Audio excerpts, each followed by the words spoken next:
apaan ini? Lah kagak tahu. Coba teman-teman pencet. Bye-bye meleduk. Assalamualaikum, halo teman-teman. Ketemu lagi sama Yaya Jamila yang cantik jelite. Teman-teman, Ayah pengen bagi-bagi takjil nih buat teman-teman ondel-ondel.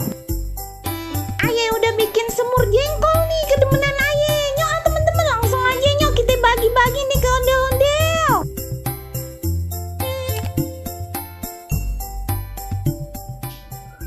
Nyok teman-teman, udah deket-deket buka puasa nih. Langsung aja kita mau bagi-bagi takjil nih ya teman-teman.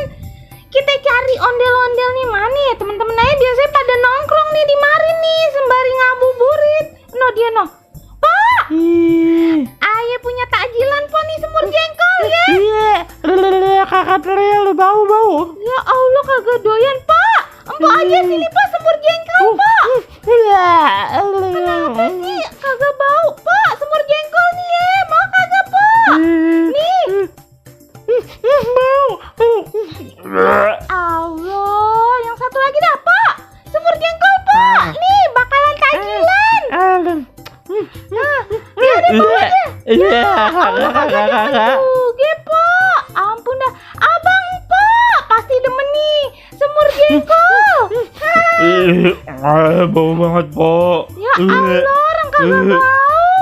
Ampun dah teman-teman. Dari tadi ondel-ondelnya pada kagak demen semur jengkol. Padahal semur jengkol bikinan Jamila tuh enak banget. Mantul, mantap betul. Aduh, bagaimana sih? Kita cari lagi nyok. Yang demen. No, di sana ada abang no. Abang. Oh, apa, Pak? Semur jengkol kagak nih. Wah, sedap. Demen. Iya, Ya udah bungkus dah bang. Bang. Bakalan buka puasa. Mantap, nih. makasih, Pak. Mantap, bang. Abang Kong. Semur jengkol Kong. Mantap. Dah bungkus dah. Iya deh, makasih banyak, Kak. Iya, sama-sama.